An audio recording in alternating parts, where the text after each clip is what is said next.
Bienvenidos a este espacio de análisis. Hoy nuestra conversación gira en torno a un libro que la verdad ha generado tantos seguidores como escépticos. Enamórate de ti, de Walter Rizzo. La premisa central del autor es que el amor propio es el pilar fundamental para la salud mental, un dique de contención, como él mismo lo llama, contra el sufrimiento. Y esa premisa, que es muy potente, nos sitúa en el centro de una pregunta clave de nuestro tiempo, ¿no? O sea, ¿es este enfoque en el amor propio radical la verdadera base para una vida plena y saludable? ¿O podría, sin quererlo, empujarnos hacia un individualismo que nos aísla justo cuando más necesitamos la conexión? Exacto. Desde mi perspectiva, la propuesta del libro es de hecho una herramienta de liberación. Yo voy a sostener que aprender a construir una autoestima sólida, tal como Rizzo lo plantea, es esencial para navegar un mundo que a menudo nos exige justo lo contrario. Y yo por mi parte plantearé que ese mismo enfoque, si no se maneja con cuidado, corre el riesgo de convertirse en una forma de autoabsorción. Una que, al poner el yo en el centro de todo, puede terminar por debilitar la importancia vital de la interdependencia y, bueno, de la comunidad. Entiendo perfectamente esa preocupación por el narcisismo. Es un tema que el propio libro se esfuerza en aclarar. Rizzo no habla de arrogancia, sino de algo mucho más profundo. La capacidad genuina de reconocer, sin vergüenza ni temor, las fortalezas y virtudes que poseemos. Su argumento es casi de sentido común. Es imposible dar lo que no se tiene. No se puede amar sanamente a otros si no hay una base de autoaceptación. Para mí lo valioso es que no lo deja en una idea abstracta. Propone un método con 4 pilares: autoconcepto, autoimagen, autorrefuerzamiento y autoeficacia. Y es justo en ese método y en el lenguaje que utiliza donde encuentro la primera dificultad. A ver, entiendo la distinción teórica, pero mi pregunta es si en la práctica esa línea no se vuelve increíblemente borrosa. Al usar un lenguaje como comienza el romance contigo mismo o al proponer una filosofía hedonista, ¿se puede estar abriendo la puerta a una interpretación peligrosa? El enfoque es tan, pero tan interno, que se corre el riesgo de crear un yo que evalúa el mundo principalmente en términos de su propia gratificación y bienestar, casi como si el resto del mundo fuera un escenario para su desarrollo personal. Veo a lo que te refieres con el lenguaje, pero creo que su intención es ser provocador para sacudirnos un poco de la inercia. Tomemos el punto del hedonismo, que es quizás el más polémico.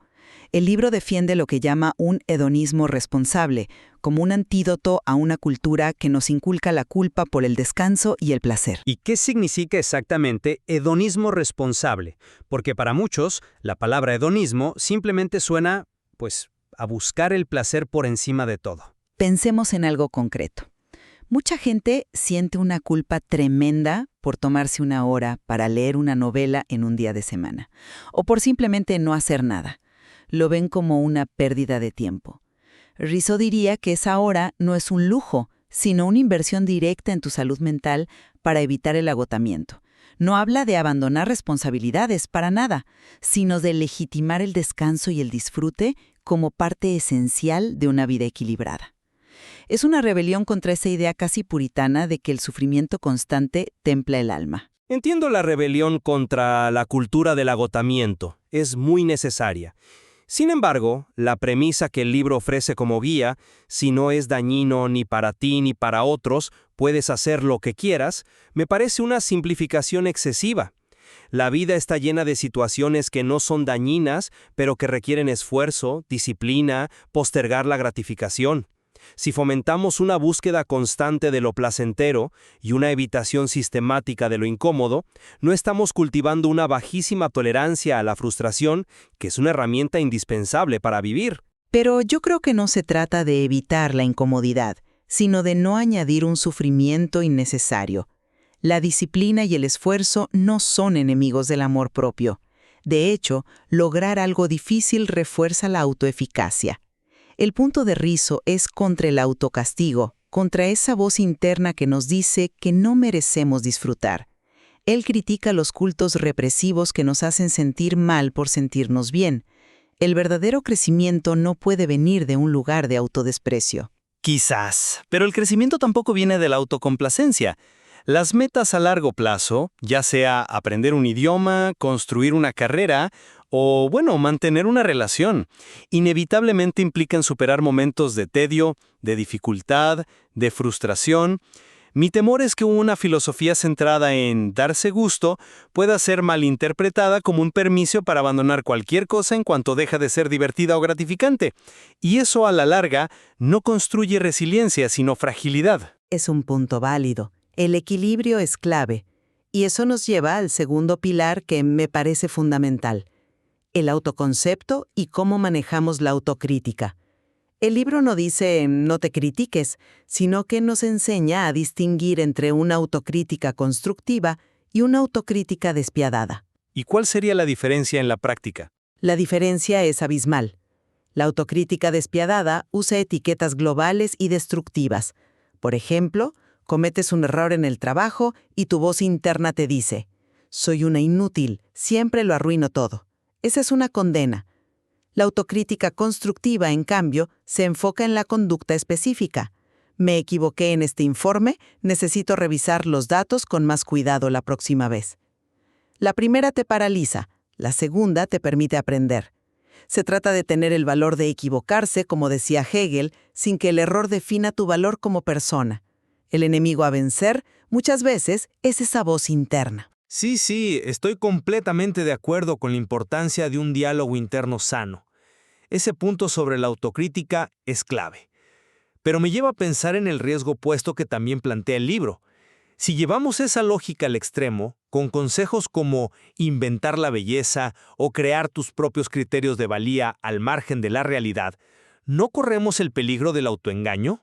No creo que se trate de autoengaño, sino de soberanía personal, de no entregarle a otros el poder de definir tu valor. Permíteme usar un ejemplo del propio libro que me parece muy revelador. Rizzo cuenta el caso de una paciente que se sentía fea y como parte de un ejercicio fue evaluada como bella por 100 personas distintas. Su conclusión final fue: la gente tenía tan mal gusto. Esto demuestra lo arraigada que puede estar una autoimagen negativa. Pero la solución que parece proponer el libro es reforzar una narrativa interna positiva a toda costa, casi en negación de la realidad externa. ¿No sería más sano aprender a navegar y procesar la retroalimentación del mundo, sea positiva o negativa, en lugar de construir un muro de autoafirmación? ¿Dónde queda la autoevaluación objetiva? Yo creo que el ejemplo ilustra precisamente mi punto. La validación externa de 100 personas no sirvió de nada porque la validación interna no existía. El objetivo no es construir un muro, sino una base tan sólida que las opiniones externas, buenas o malas, no te derrumben. No se trata de decir soy perfecta, sino de decir mi valor fundamental no está en debate, sin importar lo que opinen los demás o incluso mis propios errores. Es pasar de una dependencia externa a un anclaje interno. Entiendo el objetivo de la validación interna. Es deseable. Pero los seres humanos somos criaturas sociales. Nuestra identidad se construye en diálogo con los demás. ¿Es realmente posible o incluso sano intentar desconectarse por completo de esa retroalimentación social? ¿No es también a través de la mirada de los otros que aprendemos, nos ajustamos y crecemos? Mi preocupación es que esta soberanía personal se convierta en un solipsismo, un universo donde solo mi opinión sobre mí mismo importa. Quizás la palabra clave no es desconectarse, sino filtrar. Y para tener un filtro sano, necesitas autoeficacia. El cuarto pilar.